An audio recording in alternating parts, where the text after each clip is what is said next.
যে মানুষটাকে কখনো দেখিনি, যার কণ্ঠস্বর কখনো শুনিনি, যার পবিত্র সান্নিধ্যে উপস্থিত হওয়ার সৌভাগ্য কখনো হয়নি, যে মানুষটা আর আমার মাঝে 1400 বছরেরও বেশি সময়ের ব্যবধান, সে মানুষটা কেমন করে এত আপন হয়ে গেল?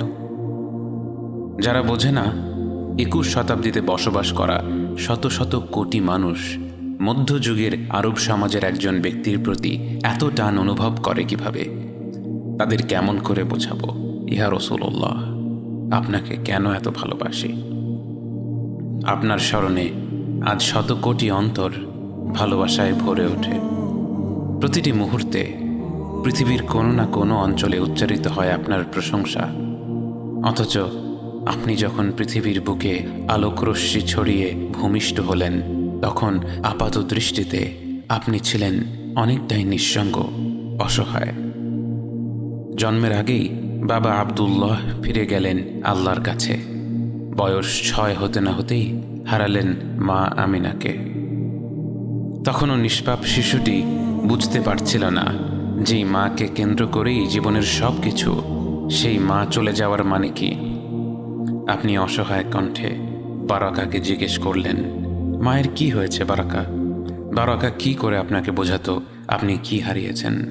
সে আপনাকে জড়িয়ে ধরে রাখল, সে অসহ্য উষ্ণ অশ্রুধারায় সিদ্ধ হলো আপনার মুখমণ্ডল। বাবা মারা যাওয়ার পর থেকে যে দাদা আপনার দায়িত্ব নিয়েছিলেন, সে আব্দুল মুত্তালিবও ইন্তেকাল করলেন বছরখানেক পর। আপাত দৃষ্টিতে এ বিশ্বের বুকে 8 বছরের সেই নিষ্পাপ বালকটি যেন ছিল সবচেয়ে একা, সবচেয়ে অসহায়, সবচেয়ে বঞ্চিত। বাস্তবে আপনার রব আপনার জন্য প্রস্তুত করে রেখেছিলেন এমন এক বিস্ময়কর অভিযান, যার দীপ্ত প্রভা স্থানকালের বাধা ছেদ করে ছড়িয়ে পড়বে সর্বত্র। বহু বছর পর আপনার রব আপনার কাছে আয়াত নাজিল করে বলেন, ওয়াদ-দুহা ওয়াল-লাইলি ইযা সাজা, উজ্জ্বল দিনের কসম এবং রাতের কসম যখন তা নিঝুম হয়ে যায়।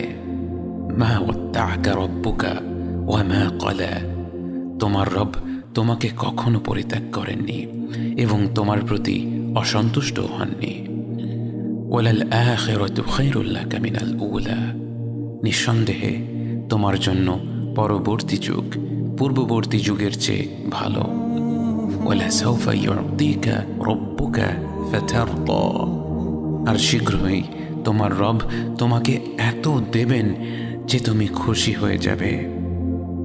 আলাম ইয়াজিদকা ইয়াতীমান ফাআওয়া, তিনি কি তোমাকে এতিম হিসেবে পাননি, তারপর তোমাকে আশ্রয় দেননি?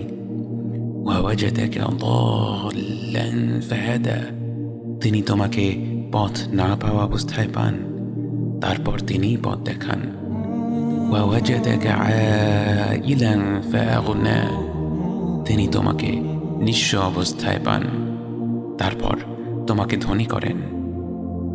فأما اليتيم فلا تقهر وأما السائل فلا تنهر وأما بنعمة ربك فحدث, কাজেই এতিমের প্রতি কঠোর হয়ো না, সাহায্য প্রার্থনাকারীকে তিরস্কার করো না, আর নিজের রবের নেয়ামত প্রকাশ করো। আপনার রব আপনাকে এই পৃথিবীর বুকে একাকী করে দিয়েছিলেন যেন তিনি, একমাত্র তিনি, তার পবিত্র ভালোবাসা আর মমতায় আপনাকে লালন পালন করতে পারেন। এবং কি অপূর্ব সেই ভালোবাসা, কি অপরূপ সেই প্রতিপালন! মহান আল্লাহর বিশেষ রহমতের ছায়াতলে বেড়ে ওঠা আপনি তাই কখনো শিরকের ধোঁকার শিকার হননি। তারুণ্যের সেই যাযাবর সময়টাতেও আপনি ছিলেন সব ধরনের অপকর্মের ঊর্ধ্বে। আপনার চরিত্রে সবাই এতটাই মুগ্ধ ছিল, আপনার বিশ্বস্ততায় সবার এত আস্থা ছিল যে তারা আপনাকে নাম ধরে না ডেকে ডাকতে লাগলো আল আমিন, বিশ্বস্ত ব্যক্তি। বহু বছর পর যখন আপনি সত্যের পথে আহ্বান করা শুরু করে দিয়েছিলেন এবং আপনার বিরোধিতা করা মানুষের অভাব ছিল না, এমনকি তারা আপনাকে হত্যা করার পরিকল্পনা করছিল, সেই পরিকল্পনাকারীদের ধন সম্পদও আপনারই ঘরে ছিল, তারা যখন আপনাকে হত্যা করতে এসে দেখল সেখানে আপনি নেই, আপনার বদলে সেখানে আলী রাদিয়াল্লাহু আনহু আছেন, তখন আলী তাদের বলেছিলেন আপনি তাকে সেখানে রেখে গেছেন যেন তিনি যার যার সম্পদ তাকে তাকে বুঝিয়ে ফেরত দিয়ে দিতে পারেন। অর্থাৎ যে ব্যক্তিটি আপনাকে হত্যা করার পরিকল্পনা করছিল তার বিবেচনায়ও তার সম্পদ নিরাপদে রাখার সর্বশ্রেষ্ঠ জায়গা ছিল আপনারই ঘর। আপনাকে যারা জনসমক্ষে মিথ্যুক আর জাদুকর বলেছে তাদের মতেও সবসময় আপনিই ছিলেন আল আমিন, সবচেয়ে বিশ্বস্ত, সবচেয়ে নির্ভরযোগ্য ব্যক্তি। আপনার চরিত্র আর ব্যবহার এত মনোমুগ্ধকর ছিল যে স্বয়ং আল্লাহ তাআলা আপনার ব্যাপারে সাক্ষ্য দিয়ে বলেন ওয়া ইন্নাকা লাআলা খুলুকিন আযীম, নিঃসন্দেহে আপনি অবশ্যই মহান চরিত্রের চূড়ান্তে। তরুণ বয়স থেকেই আপনার যে উপস্থিত বুদ্ধি ছিল সেই গুণেই আপনি একদিন রূপান্তরিত হলেন বিশ্বের সর্বকালের শ্রেষ্ঠ নেতা হিসেবে। যেদিন কাবা শরীফের কালো পাথর কোন বংশের লোকেরা বসিয়ে দেবে তা নিয়ে এক বিরাট রেষারেষি শুরু হয়ে গিয়েছিল, সেদিন তারা আপনাকে আসতে দেখে বলল ওই যে আল আমিন আসছে, ও যা সমাধান দিবে সেটাই হবে। আপনি মুহূর্তের মধ্যেই এমন প্রস্তাব দিলেন যে সকলে তাৎক্ষণিকভাবে মেনে নিল। একটি বড় কাপড়ের মাঝখানে কালো পাথরটি রেখে সেই কাপড়টির বিভিন্ন প্রান্তে প্রতিটি বংশের একজন প্রতিনিধি শক্ত করে ধরে রাখল এবং সবাই মিলে পাথরটিকে কাবার একেবারে কাছে নিয়ে গেল এবং পরিশেষে সবার নির্বাচিত প্রতিনিধি হিসেবে কাপড় থেকে পাথরটি তুলে আপনিই নিজ হাতে কাবার সেই গর্তে বসিয়ে দিলেন। মানুষের মধ্যে বিভেদ দূর করে দেওয়ার আপনার এই গুণ বিস্মিত করেছে মুসলিম অমুসলিম নির্বিশেষে সকল স্তরের বুদ্ধিজীবীদের। আপনাকে কেউ কিভাবে না ভালোবাসবে ইয়া রাসূলুল্লাহ। আপনার মুখে যে সবসময় ছিল এক মন ভোলানো হাসি। আপনি যার সাথেই কথা বলতেন তাকে উপহার দিতেন আপনার সেই অপরূপ হাসি মুখ। আপনি কখনো মুখ খুলে হো হো করে হেসে উঠতেন না, কিন্তু আপনার মুখের মার্জিত সুমধুর সেই হাসিটি ছিল সদা বিরাজমান। আবার মাঝে মাঝে একটু হাসি ঠাট্টা করতেও ভুলতেন না। যখন একজন বৃদ্ধা সাহাবীয়া এসে আপনাকে জিজ্ঞেস করেছিল তিনি কি জান্নাতে যেতে পারবেন কিনা, আপনি তাকে বলেছিলেন জান্নাতে কোনো বৃদ্ধ মানুষ যাবে না। যেই না তিনি আতঙ্কে কাঁদতে শুরু করে দিলেন, আপনি হেসে তাকে শান্ত করে বললেন যে ব্যক্তি জান্নাতে যাবে সেই তার যৌবনকালে ফিরে যাবে। আপনার ঠাট্টার বিশেষত্ব ছিল আপনি মজা করেও কখনো মিথ্যা কথা বলতেন না। যাদের সৌভাগ্য হয়েছিল আপনাকে দেখার তাদের কেউ কেউ আপনাকে সূর্যের সাথে তুলনা করেছে, কেউ কেউ করেছে চাঁদের সাথে। তাদের শব্দ তালিকায় এর চাইতে সুন্দর কিছু থাকলে তারা হয়তো সেই শব্দই উল্লেখ করত। আপনার ঘ্রাণ ছিল মনোমুগ্ধকর, অঢেল পরিমাণে সুগন্ধি ব্যবহার করা ছিল আপনার সুন্নাহ, যদিও আপনার ঘামের সুবাস ছিল সুগন্ধির চেয়েও মিষ্টি। খুব আপন মানুষগুলোর ঘামের ঘ্রাণে এক অন্যরকম মিষ্টত্ব থাকে। যে ব্যক্তি হাবিবুল্লাহ অর্থাৎ স্বয়ং আল্লাহর সবচেয়ে প্রিয় বান্দা, তার ঘামে যে এক অলৌকিক সুবাস ছিল তাকে আর বলার অপেক্ষা রাখে। জাতি, বর্ণ, সামাজিক ও আর্থিক অবস্থা নির্বিশেষে প্রতিটি মানুষের সাথে আপনার আচরণ ছিল অত্যন্ত শ্রদ্ধাশীল। আপনি কারো সাথে কথা বললে শুধু মাথাটা তার দিকে ঘুরিয়ে কথা বলতেন না, বরং আপনার পুরো শরীরটা তার দিকে ঘুরিয়ে তাকে সম্মান দেখিয়ে তার সাথে কথা বলতেন। কোনো দিকে ইশারা করতে হলে আঙ্গুল দিয়ে ইশারা করতেন না, বরং পুরো হাত দিয়ে ইশারা করতেন। কোনো মানুষের প্রকৃত চরিত্র বোঝার জন্য দেখা উচিত সে তার অধীনস্থদের সাথে কেমন আচরণ করে। আনাস ইবনে মালিক ছোট বয়সেই আপনার খেদমতে নিয়োজিত হয়েছিলেন। তিনি বলেন, 10 বছর আমি রাসূলুল্লাহ সাল্লাল্লাহু আলাইহি ওয়াসাল্লামের খেদমত করি, তিনি একটা দিনও আমাকে একবার বকাও দেননি। বরং যখন উম্মাহাতুল মুমিনিন অর্থাৎ রাসূল সাল্লাল্লাহু আলাইহি ওয়াসাল্লামের স্ত্রীরা কেউ আমাকে বকা দিতে যেতেন তিনি তাদেরকে নিষেধ করতেন। যায়েদ রাদিয়াল্লাহু আনহু যখন দাস হিসেবে আপনার ঘরে ছিলেন এবং তার নিজের পরিবার তাকে খুঁজে পায় এবং আপনি তাকে অনুমতি দেন যে তিনি চাইলে তার আপন পরিবারের কাছে ফিরে যেতে পারে, যায়েদ তার আপন পরিবারকে হতবাক করে দিয়ে বলেছিল, আমি এই মানুষটাকে ছেড়ে কোথাও যাব না। যায়েদের বাবা বিক্ষুব্ধ হয়ে গিয়েছিল, বলেছিল, তুমি কি পাগল হয়ে গিয়েছ? একজন স্বাধীন মানুষ হয়ে নিজের পরিবারের সাথে না থেকে তুমি দাস হয়ে সারা জীবন যাপন করতে চাইছ? যায়েদ বলেছিল, এই মানুষটার মাঝে আমি এমন কিছু দেখেছি যে আমি আর কাউকে তার উপর প্রাধান্য দিতে পারবো না। ঘরের বাইরে আপনার ব্যবহার যতটা মুগ্ধকর ছিল, ঘরের ভেতরেও আপনি ছিলেন ততটাই ধৈর্যশীল ও শ্রদ্ধাশীল। একদিন আপনার ঘরে কয়েকজন সাহাবীদের নিয়ে খেতে বসেছিলেন। ওদিকে মা আয়েশা রাদিয়াল্লাহু আনহা একটি বিষয় নিয়ে খুব রেগে গিয়েছিলেন। রাগের মাথায় তিনি সবার সামনেই সজোরে একটি বাটি মাটিতে ছুঁড়ে মারলেন। বাটিটি ভেঙে 2 টুকরো হয়ে গেল। সাহাবীরা হতবাক হয়ে গিয়েছিলেন, কিন্তু আপনি অতি স্বাভাবিকভাবে ভাঙা বাটিটি ওঠাতে ওঠাতে বললেন, খাও খাও, আসলে তোমাদের মা সালামার উপর একটু বিরক্ত আছে, তাই এমনটা করেছে। মা আয়েশার সাথে আপনার সম্পর্ক ছিল বন্ধুর মতো। তার সাথে আপনি দৌড়ের প্রতিযোগিতা করতেন, তার নানা ধরনের শখ পূরণ করার চেষ্টা করতেন। যেদিন আয়েশা খেলা দেখতে চেয়েছিলেন, আপনি তার জন্য আপনার কাঁধটা এগিয়ে দিয়েছিলেন, যেন আপনার কাঁধে থুতনি রেখে তিনি আরাম করে খেলা দেখতে পারেন। পরে এক বর্ণনায় আয়েশা বলেছিলেন, আমি তো কিছুক্ষণ পরেই খেলার প্রতি আগ্রহ হারিয়ে ফেলেছিলাম, কিন্তু আমি কিছু বলিনি এটা দেখার জন্য যে রাসূলুল্লাহ সাল্লাল্লাহু আলাইহি ওয়াসাল্লাম আমার জন্য দাঁড়িয়ে থাকতে থাকতে ক্লান্ত হয়ে যান কিনা। বরং এক পর্যায়ে আমিই ক্লান্ত হয়ে পড়লাম, কিন্তু তিনি একটিবারও ক্লান্তি বা বিরক্তি প্রকাশ করলেন না। আপনার জীবদ্দশায় আল্লাহর হুকুমে আপনি কয়েকবার বিয়ে করেন, কিন্তু আপনার অন্যান্য স্ত্রীদের ব্যাপারে মা আয়েশা যতটা ঈর্ষাবোধ করতেন, তার চেয়ে বহু গুণে বেশি ঈর্ষাবোধ করতেন আপনার প্রয়াত স্ত্রী, আপনার প্রথম ভালোবাসা খাদিজা রাদিয়াল্লাহু আনহার ব্যাপারে। তিনি মৃত্যুবরণ করার পরেও আপনি খাদিজার সাথীদের সম্মান দেখাতেন। কখনো কোনো পশু জবেহ করা হলে তাদের ঘরে পাঠাতে ভুলতেন না। জীবনের শেষ পর্যন্ত তাদের সম্মান দেখানোর মাধ্যমে আপনি আপনার প্রথম ভালোবাসার মানুষটাকে সম্মান দেখিয়ে গিয়েছেন।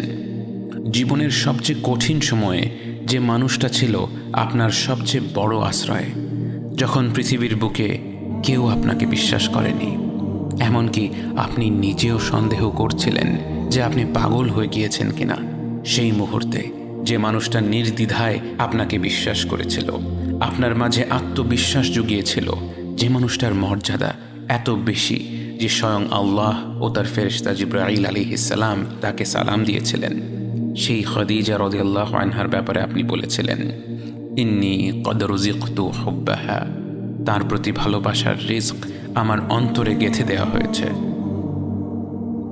বাবা হিসেবে আপনি ছিলেন পৃথিবীর সকল বাবাদের জন্য এক উদাহরণ।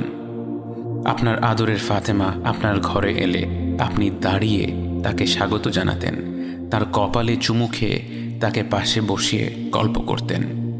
যখন আপনি শুনলেন ফাতেমার ঘরের কাজ করতে খুব কষ্ট হচ্ছিল এবং তিনি আপনার কাছে অনুরোধ করেছিলেন সম্ভব হলে একজন সেবিকা জোগাড় করে দিতে, সৃষ্ট জগতের শ্রেষ্ঠ সৃষ্টি যার একটি ইশারায় ফেরেশতারা নেমে আসতো তার সব চাহিদা পূরণ করবার জন্য, যার একটি উচ্চারণে শত শত সাহাবী তাদের জান দিয়ে দিতে প্রস্তুত ছিল, সেই আপনি বাবা হিসেবে আপনার সন্তানকে বললেন, তুমি আমার কাছে যা চেয়েছ আমি কি তোমাকে এর চাইতেও উত্তম কিছু দিতে পারি?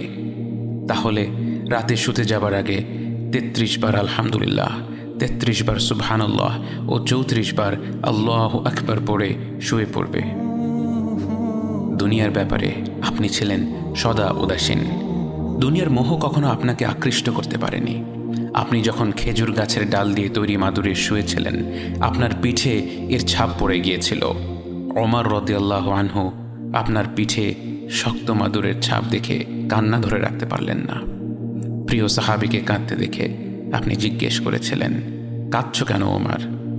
তিনি বললেন, ইয়া রাসূলুল্লাহ, আমরা কিভাবে আপনাকে এভাবে জীবনযাপন করতে দিই যখন রোমান ও পারস্য সাম্রাজ্যের রাজারা কত আরামায়েশে থাকে? ইয়া রাসূলুল্লাহ, আপনার তো নিশ্চয়ই এর চেয়ে ভালো কিছু প্রাপ্য। আপনি ওমরকে সান্ত্বনা দিয়ে বললেন, ওমর, তুমি কি এটা জেনে খুশি নাও যে তাদের আছে দুনিয়া আর আমাদের আছে আখিরাহ? যেদিন প্রচণ্ড ক্ষুধার তাড়নায় আবু বকর বেরিয়ে পড়েছিলেন, পেটে সারাদিন এক ফোঁটাও খাবার পড়েনি, তাই পেটে পাথর বেঁধে রেখেছিলেন, পেটটাকে চাপিয়ে রাখলে যদি ক্ষুধার অনুভূতি কিছুটা কম হয়। হাঁটতে হাঁটতে তখন তার দেখা হলো ওমরের সাথে, এবং ওমরেরও ছিল একই অবস্থা। পেটে সারাদিন এক ফোঁটাও খাবার পড়েনি, তাই পেটে পাথর বেঁধে রেখেছিলেন। তারা দুজন কিছু দূর হাঁটতে হাঁটতে যখন আপনার দেখা পেল, তারা দেখল আপনার পেটে তিনটা পাথর বাঁধা, কারণ পৃথিবীর শ্রেষ্ঠ মানব, আল্লাহর সবচেয়ে প্রিয় বান্দা গত 3 দিন ধরে না খেয়ে আছেন। অথচ আপনার মুখে এক মুহূর্তের জন্যেও কোনো অভিযোগ ছিল না। যদি কখনো কোনো খাবার আপনার পছন্দ হতো, আপনি তার প্রশংসা করতেন। পছন্দ না হলে সে খাবারটা আর নিতেন না। কখনো রান্না নিয়ে সমালোচনা করতেন না। ভালো খাবার থাকলে আল্লাহর প্রতি কৃতজ্ঞতা প্রকাশ করে সেটা খেয়ে নিতেন। খাবার দাবার না থাকলে হাসি মুখে বলতেন, তাহলে আমি রোজা। তায়েফবাসীরা যখন আপনার আহ্বান প্রত্যাখ্যান করে, পাথর মেরে আপনাকে এমনভাবে রক্তাক্ত করে ফেলে যে আপনার জুতোর সাথে পা আঠার মতো লেগে থাকে, আপনি প্রায় অবচেতন হয়ে যান। জ্ঞান ফিরে পেয়ে আপনি আল্লাহর কাছে হাত তুলে কোনো অভিশাপের দোয়া না করে আপনি বললেন, আল্লাহ, তুমি যদি আমার ওপর রাগ না করে থাকো, তাহলে এসবের কোনো কিছুই আমি পরোয়া করি না। আপনি আল্লাহর পরিপূর্ণ রহমত এবং ক্ষমা লাভ করে ফেলেছেন, তা জানা সত্ত্বেও আপনি রাত জেগে নামাজ পড়তেন। এত দীর্ঘ সময় ধরে নামাজ পড়তেন যে আপনার পা ফুলে যেত। মা আয়েশা রাদিয়াল্লাহু আনহা যখন জিজ্ঞেস করলেন, আপনি কেন এত কষ্ট করেন যখন আপনার এমন কোনো ভুল ত্রুটি নেই যা আল্লাহ ক্ষমা করেননি? আপনি বললেন, আফালা আকুনা আবদান শাকুরা, আমি কি কৃতজ্ঞ বান্দা হব না? আপনাকে কি করে ভালো না বাসি ইয়া রাসূলুল্লাহ, যখন আপনি আমাকে ভালোবেসেছেন সেই 1400 বছর আগে, যখন আপনি আমাকে মিস করতেন, আশা করতেন যেন আমার সাথে দেখা করতে পারেন, অথচ তখনও আমি জন্মই হইনি। সেদিন সাহাবীরা আপনার চোখে পানি দেখে বলল, ইয়া রাসূলুল্লাহ, আপনি কাঁদছেন কেন?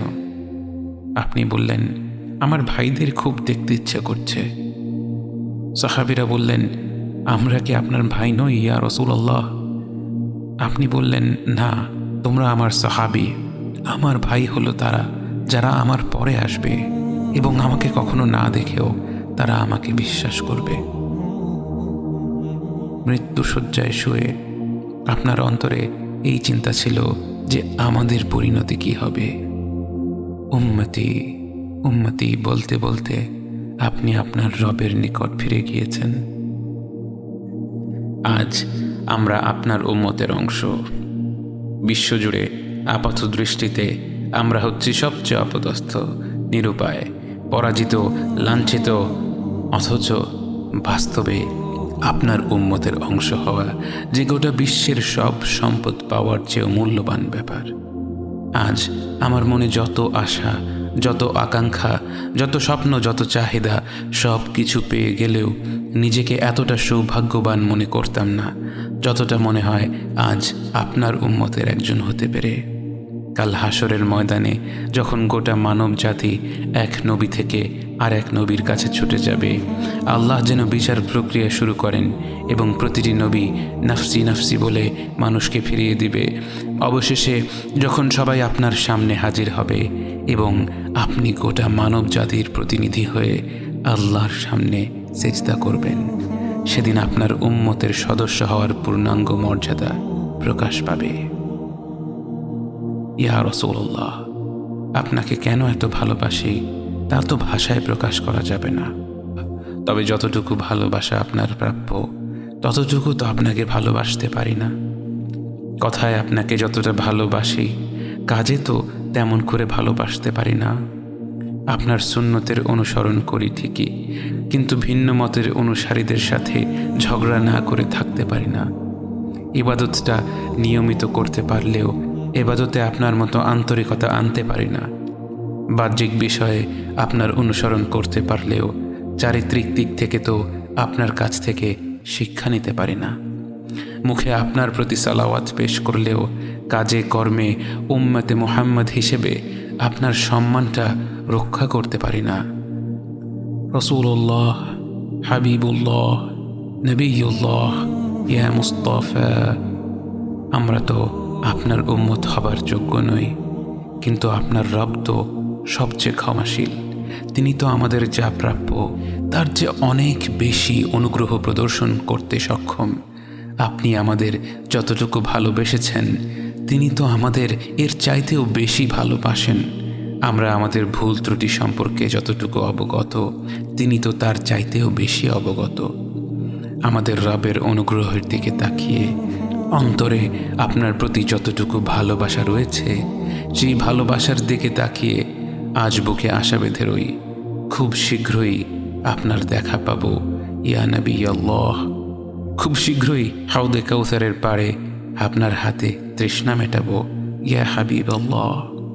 জান্নাতের নির্মল বাগানে অনন্তকালের যাত্রায় আপনার সঙ্গী হয়ে ঘুরে বেড়াবো ইয়া রাসূলুল্লাহ সাল্লাল্লাহু আলাইহি ওয়াসাল্লাম।